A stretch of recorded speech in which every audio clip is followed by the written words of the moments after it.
শুক্রবার সকাল সকাল বালুরঘাট শহরের তহবাজারে নির্বাচনী প্রচার সারলেন বালুরঘাট আসনের বাম প্রার্থী জয়দেব কুমার সিদ্ধান্ত। এদিন প্রার্থীর সঙ্গে উপস্থিত ছিলেন বাম নেত্রী তথা গতবারের প্রার্থী সুচেতা বিশ্বাস সহ অন্যান্যরা। ক্রেতা বিক্রেতা সকলের কাছে করজোড়ে ভোট আবেদন করেন প্রার্থী। এদিন মূলত তহবাজারেই নির্বাচনী প্রচার সারেন তিনি। মূলত রাজ্যের বিভিন্ন দুর্নীতি ও কেন্দ্রের জনবিরোধী নীতিকে সামনে রেখে প্রচার সারছেন বাম প্রার্থী। এছাড়াও জেলার বেকার যুবক যুবতীদের চাকরি, শিক্ষার দাবিও প্রচারে তুলে ধরছেন তিনি। একদা বাম দুর্গ বলে পরিচিত ছিল বালুরঘাটের লোকসভা আসন।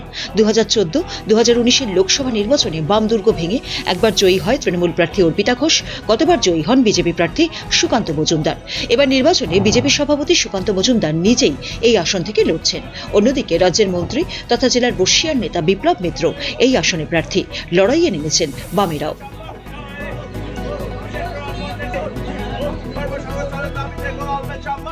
বালুরঘাট থেকে রূপক সরকারের রিপোর্ট, উত্তরবঙ্গ সংবাদ।